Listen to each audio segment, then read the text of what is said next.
It is the opinion of most thoughtful students of life that happiness in this world depends chiefly on the ability to take things as they come.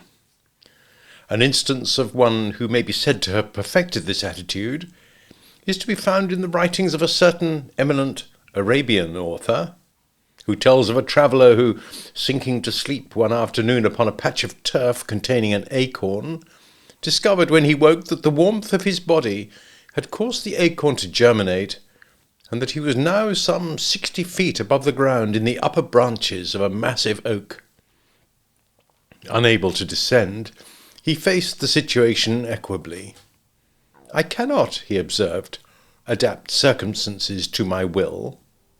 Therefore, I shall adapt my will to the circumstances. I decide to remain here," which he did. Rupert Baxter, as he stood before the barred door of Blandings Castle, was very far from imitating this admirable philosopher. To find oneself locked out of a country house at 2:30 in the morning, in lemon-coloured pyjamas, can never be an unmixedly agreeable experience, and Baxter was a man less fitted by nature to endure it with equanimity than most men.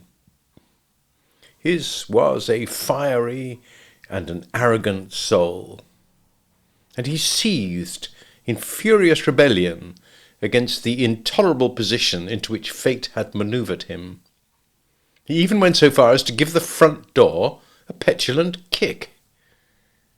Finding, however, that this hurt his toes and accomplished no useful end, he addressed himself to the task of ascertaining whether there was any way of getting in, short of banging the knocker and rousing the house, a line of action which did not commend itself to him. He made a practice of avoiding, as far as possible, the ribald type of young man of which the castle was now full, and he had no desire to meet them at this hour in his present costume. He left the front door and proceeded to make a circuit of the castle walls, and his spirits sank even lower. In the Middle Ages, during that stormy period of England's history, when walls were built 6 feet thick and a window was not so much a window as a handy place for pouring molten lead on the heads of visitors, Blandings had been an impregnable fortress. But in all its career it can seldom have looked more of a fortress to anyone than it did now to the efficient Baxter. One of the disadvantages of being a man of action, impervious to the softer emotions, is that in moments of trial the beauties of nature are powerless to soothe the anguished heart. Had Baxter been of a dreamy and poetic temperament, he might now have been drawing all sorts of balm from the loveliness of his surroundings. The air was full of the scent of growing things. Strange, shy creatures came and went about him as he walked. Down in the woods a nightingale had begun to sing, and there was something grandly majestic in the huge bulk of the castle as it towered against the sky. But Baxter had temporarily lost his sense of smell. He feared and disliked the strange, shy creatures. The nightingale left him cold, and the only thought the towering castle inspired in him was that it looked as if a fellow would need 1/2 ton of dynamite to get into it.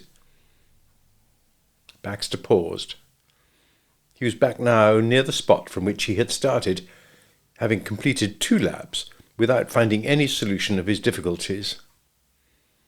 The idea in his mind had been to stand under somebody's window and attract the sleeper's attention with soft, significant whistles. But the first whistle he emitted had sounded to him in the stillness of early morn so like a steam siren that thereafter he had merely uttered timid, mouse-like sounds, which the breezes had carried away the moment they crept out. He proposed now to halt for a while and rest his lips before making another attempt. He proceeded to the terrace wall and sat down.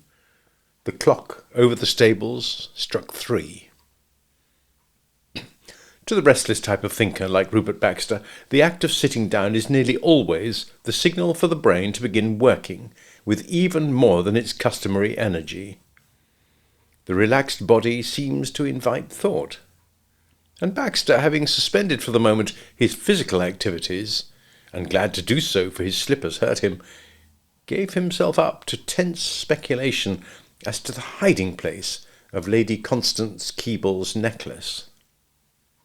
From the spot where he now sat, he was probably, he reflected, actually in a position to see that hiding place, if only, when he saw it, he were able to recognize it for what it was. Somewhere out here, in yonder bushes, or in some unsuspected hole in yonder tree, the jewels must have been placed. Or something seemed to go off inside Baxter like a touched spring. One moment he was sitting limply, keenly conscious of a blister on the sole of his left foot. The next, regardless of the blister, he was off the wall and racing madly along the terrace in a flurry of flying slippers. Inspiration had come to him.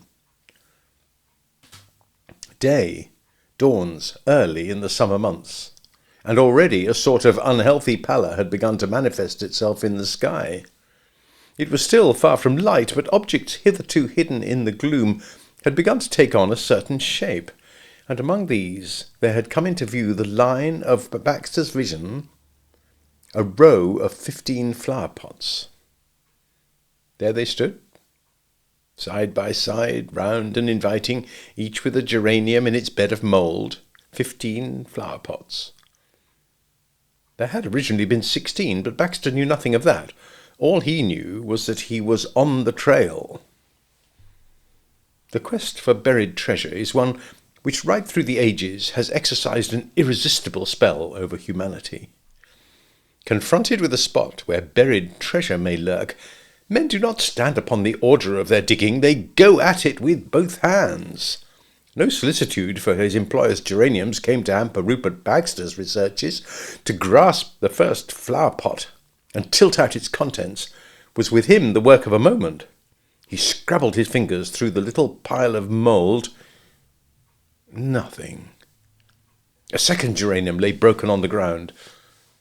Nothing. A third. The efficient Baxter straightened himself painfully. He was unused to stooping, and his back ached. But physical discomfort was forgotten in the agony of hope frustrated. As he stood there, wiping his forehead with an earth-stained hand, 15 geranium corpses gazed up at him in the growing light. It seemed with reproach. But Baxter felt no remorse. He included all geraniums, all thieves, and most of the human race in one comprehensive black hatred. All that Rupert Baxter wanted in this world now was bed. The clock over the stables had just struck 4, and he was aware of an overpowering fatigue. Somehow or other, if he had to dig through the walls with his bare hands, he must get into the house. He dragged himself painfully from the scene of carnage and blinked up at the row of silent windows above him. He was past whistling now. He stooped for a pebble and tossed it up at the nearest window. Nothing happened. Whoever was sleeping up there continued to sleep. The sky had turned pink. Birds were twittering in the ivy. Other birds had begun to sing in the bushes. All nature, in short, was waking except the unseen sluggard up in that room. He threw another pebble.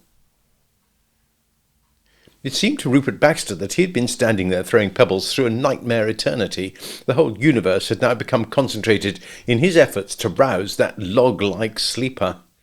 And for a brief instant fatigue left him, driven away by a sort of berserk fury. And there floated into his mind, as if from some previous existence, a memory of somebody once standing near where he was standing now, and throwing a flower pot in at a window at someone.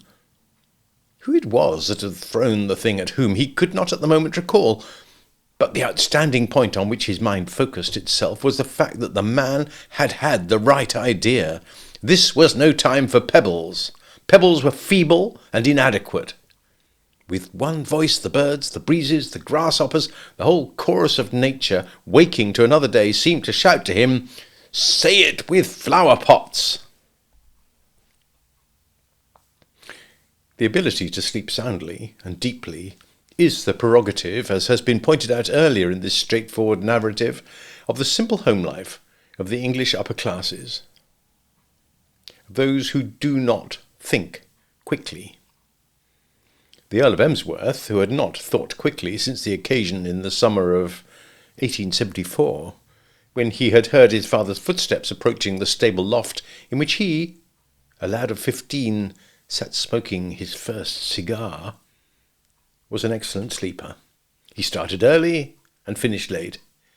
It was his gentle boast that for more than 20 years he had never missed his full 8 hours. Generally he managed to get something nearer 10. But then, as a rule, people did not fling flower pots through his window at 4 in the morning. Even under this unusual handicap, however, he struggled bravely to preserve his record.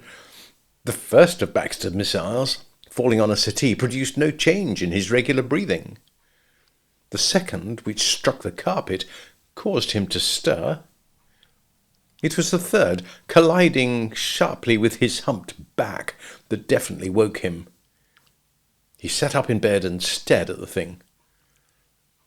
In the first moment of his waking, relief was, oddly enough, his chief emotion. The blow had roused him from a disquieting dream in which he had been arguing with Angus McAllister about early spring bulbs, and McAllister, worsted verbally, had hit him in the ribs with a spud. Even in his dream, Lord Emsworth had been perplexed as to what his next move ought to be. And when he found himself awake and in his bedroom, he was at first merely thankful that the necessity for making a decision had at any rate been postponed. Angus McAllister might on some future occasion smite him with a spud, but he had not done it yet. There followed a period of vague bewilderment. He looked at the flower pot. It held no message for him. He had not put it there. He never took flower pots to bed. Once as a child he had taken a dead pet rabbit, but never a flower pot. The whole affair was completely inscrutable.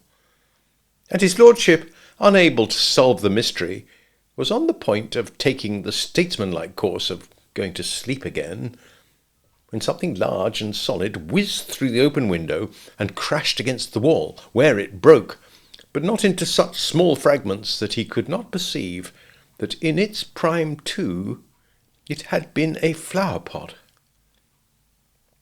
And at this moment his eyes fell on the carpet, and then on the settee, and the affair passed still further into the realm of the inexplicable. The Honourable Freddie Threepwood, who had a poor singing voice, but was a game trier, had been annoying his father of late by crooning a ballad ending in the words, "It's not raining rain at all, it's raining violets." It seemed to Lord Emsworth now that matters had gone a step further. It was raining flower pots. The customary attitude of the Earl of Emsworth towards all mundane affairs was one of vague detachment. But this phenomenon was so remarkable that he found himself stirred to quite a little flutter of excitement and interest. His brain still refused to cope with the problem of why anybody should be throwing flower pots into his room at this hour, or indeed at any hour. But it seemed a good idea to go and ascertain who this particular person was. He put on his glasses and hopped out of bed and trotted to the window, and it was while he was on his way there that memory stirred in him, as some minutes ago it had stirred in the efficient Baxter. He recalled that odd episode of a few days back, when that delightful girl, Miss What's-her-name, had informed him that his secretary had been throwing flower pots at that poet fellow MacTodd. He had been annoyed, he remembered, that Baxter should so far have forgotten himself. Now he found himself more frightened than annoyed. Just as every dog is permitted one bite without having its sanity questioned, so if you consider it in a broad-minded way, may every man be allowed to throw one flower pot. But let the thing become a habit, and we look askance. This strange hobby of his appeared to be growing on Baxter like a drug, and Lord Emsworth did not like it at all. He had never before suspected his secretary of an unbalanced mind, but now he mused, as he tiptoed cautiously to the window, that the Baxter sort of man, the energetic, restless type, was just the kind that does go off his head. Just some such calamity as this, his lordship felt, might have been foreseen. Day in, day out, Rupert Baxter had been exercising his brain ever since he'd come to the castle, and now he'd gone and sprained it. Lord Emsworth peeped timidly out from behind a curtain. His worst fears were realised. It was Baxter, sure enough, and a tousled, wild-eyed Baxter incredibly clad in lemon-coloured pyjamas. Lord Emsworth stepped back from the window. He had seen sufficient. The pyjamas had, in some curious way, set the coping stone on his dismay, and he was now in a condition approximating to panic. That Baxter should be so irresistibly impelled by his strange mania as actually to omit to attire himself decently before going out on one of these flower-pot-hurling expeditions of his seemed to make it all so sad and hopeless. The dreamy peer was no poltroon, but he was past his first youth, and it came to him very forcibly that the interviewing and pacifying of secretaries who ran amok was young man's work. He stole across the room and opened the door. It was his purpose to put this matter into the hands of an agent. So it came about that Psmith was aroused some few minutes later from slumber by a touch on the arm, and sat up to find his host's pale face peering at him in the weird light of early morning. "My dear fellow," quavered Lord Emsworth. Psmith, like Baxter, was a light sleeper, and it was only a moment before he was wide awake and exerting himself to do the courtesies. "Good morning," he said pleasantly. "Will you take a seat?" I'm extremely sorry to be obliged to wake you, my dear fellow," said his lordship. "But the fact of the matter is, my secretary, Baxter, has gone off his head." "Much?" inquired Psmith, interested. "He's out in the garden in his pyjamas, throwing flower-pots through my window." "Flower-pots?" "Flower-pots." "Oh, flower-pots," said Psmith, frowning thoughtfully, as if he had expected it would be something else. "And what steps are you proposing to take? That is to say," he went on, "unless you wish him to continue throwing flower-pots." "My dear fellow, some people like it," explained Psmith. "But you do not. Quite so. I understand perfectly. We all have our likes and dislikes. Well, what would you suggest?" "I was hoping that you might consent to go down, having possibly armed yourself with a good stout stick, and induce him to desist and return to bed." "A sound suggestion in which I can see no flaw," said Psmith approvingly. "If you will make yourself at home in here, pardon me for issuing invitations to you in your own house, I will see what can be done. I've always found Comrade Baxter a reasonable man, ready to welcome suggestions from outside sources, and I have no doubt that we shall easily be able to reach some arrangement." He got out of bed, and having put on his slippers and his monocle, paused before the mirror to brush his hair. "For," he explained, "one must be natty when entering the presence of a Baxter." He went to the closet and took from a number of hats a neat Homburg. Then, having selected from a bowl of flowers on the mantelpiece a simple white rose, he pinned it on the coat of his pyjama suit and announced himself ready. The sudden freshet of vicious energy which had spurred the efficient Baxter onto his recent exhibition of marksmanship had not lasted. Lethargy was creeping back on him even as he stooped to pick up the flower-pot which had found its billet on Lord Emsworth's spine, and as he stood there, after hurling that final missile, he had realised that that was his last shot. If that produced no results, he was finished. and as far as he could gather, it had produced no result whatsoever. No head had popped inquiringly out of the window. No sound of anybody stirring had reached his ears. The place was as still as if he had been throwing marshmallows. A weary sigh escaped from Baxter's lips, and a moment later he was reclining on the ground with his head propped against the terrace wall, a beaten man. His eyes closed. Sleep, which he had been denying to himself for so long, would be denied no more.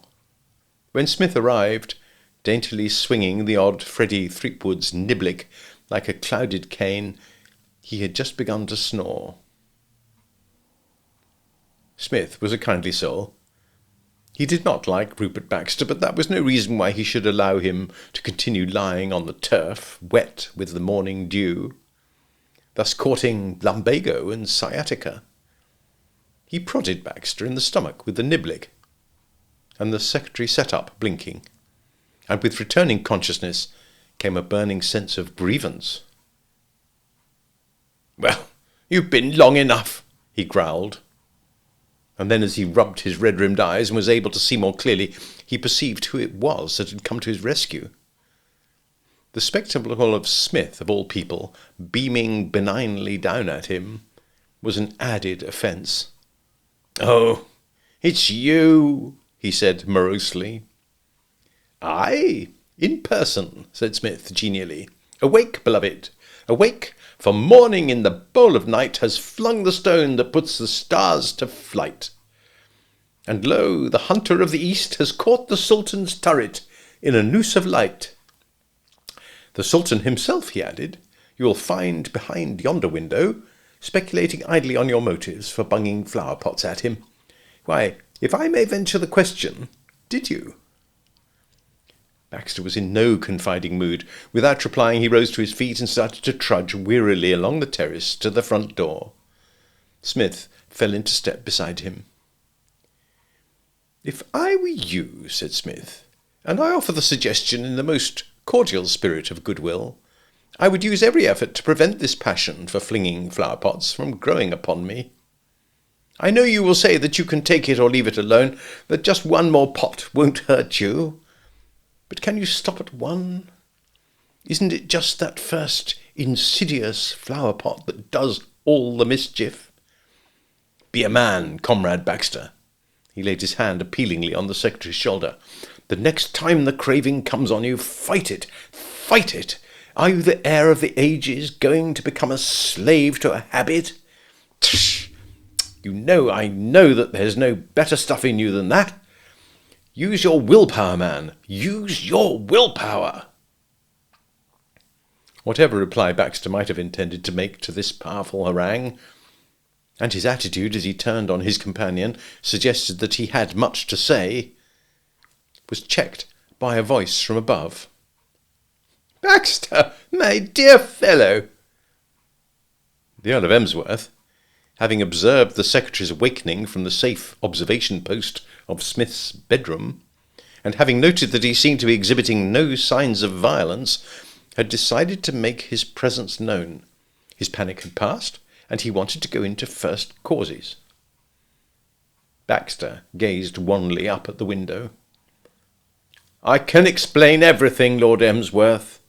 "What?" said his lordship, leaning further out. "I can explain everything," bellowed Baxter. "It turns out, after all," said Psmith pleasantly, "to be very simple. He was practising for the geranium event at the next Olympic Games." Lord Emsworth adjusted his glasses. "Your face is dirty," he said, peering down at his dishevelled secretary. "Baxter, my dear fellow, your face is dirty." "I was digging," replied Baxter sullenly. "What?" "Digging." "The terrier complex," explained Psmith. "What?" he asked kindly, turning to his companion. What were you digging for? Forgive me if the question seems an impertinent one, but we are naturally curious." Baxter hesitated. "What were you digging for?" asked Lord Emsworth. "You see," said Smith, "he wants to know." Not for the first time since they had become associated, a mad feeling of irritation at his employer's woolly persistence flared up in Rupert Baxter's bosom. The old ass was always pottering about asking questions. Fury and want of sleep combined to dull the secretary's normal prudence. Dimly he realized that he was imparting Smith, the scoundrel who he was convinced was the ringleader of last night's outrage, valuable information. But anything was better than to have to stand there shouting up at Lord Emsworth. He wanted to get it over and go to bed. "I thought Lady Constance's necklace was in one of the flower pots," he shrilled. "What?"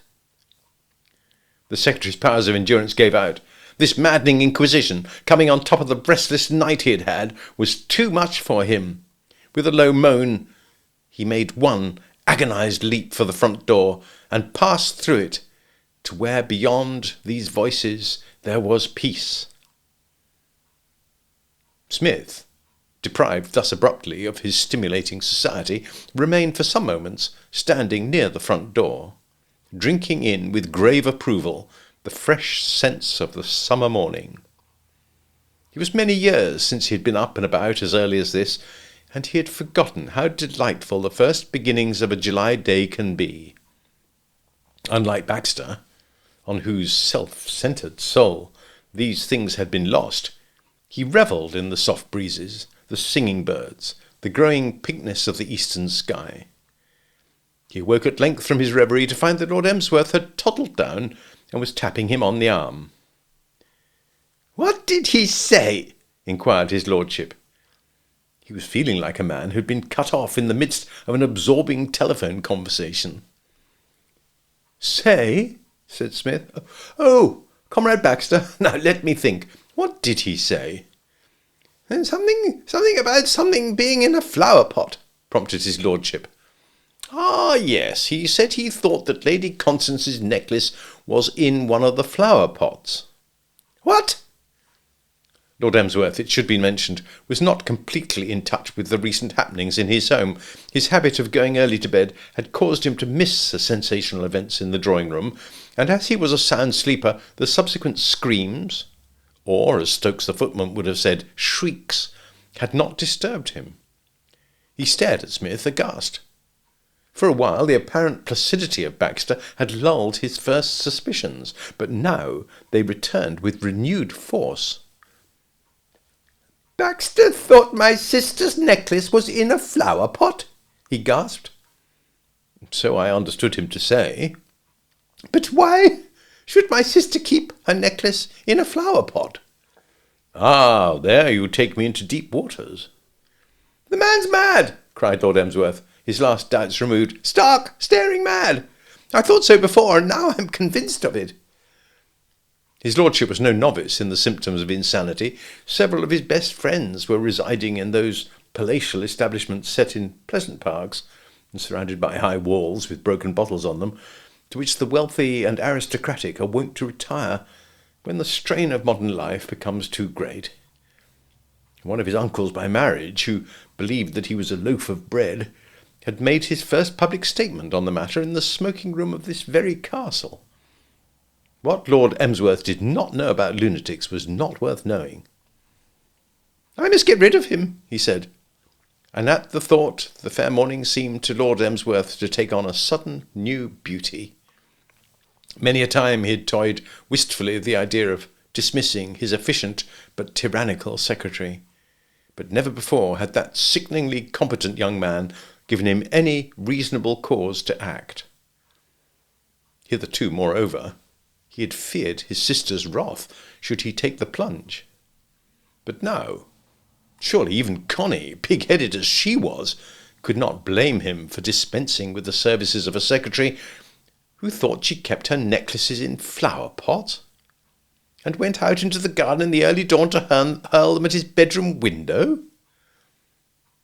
His demeanour took on a sudden buoyancy. He hummed a gay air. "Get rid of him," he murmured, rolling the blessed words round his tongue. He patted Psmith genially on the shoulder. "Well, my dear fellow," he said, "I suppose we'd better be getting back to bed, seeing if we can't get a little sleep." Psmith gave a little start. He had been somewhat deeply immersed in thought. "Oh, do not," he said courteously. "Let me keep you from the hay if you wish to retire. To me, you know what we poets are. This lovely morning has brought inspiration. I think I will push off to my little nook in the woods and write a poem about something." He accompanied his host up the silent stairs, and they parted with mutual goodwill at their respective doors. Psmith, having cleared his brain with a hurried cold bath, began to dress. As a rule, the donning of his clothes was a solemn ceremony over which he dwelt lovingly, but this morning he abandoned his customary leisurely habit. He climbed into his trousers with animation and lingered but a moment over the tying of his tie. He was convinced that there was that before him which would pay for haste. Nothing in this world is sadder than the frequency with which we suspect our fellows without just cause. In the happenings of the night before, Psmith had seen the hand of Edward Coutts. Edward Coutts, he considered, had been indulging in what, in another, he would certainly have described as funny business. Like Miss Simmons, Psmith had quickly arrived at the conclusion that the necklace had been thrown out of the drawing-room window by one of those who made up the audience at his reading, and it was his firm belief that it had been picked up and hidden by Mr. Coutts. He had been trying to think ever since where that persevering man could have concealed it, and Baxter had provided the clue. But Psmith saw clearer than Baxter. The secretary, having disembowelled 15 flower pots and found nothing, had abandoned his theory. Psmith went further and suspected the existence of a 16th, and he proposed, as soon as he was dressed, to sally downstairs in search of it. He put on his shoes and left the room, buttoning his waistcoat as he went.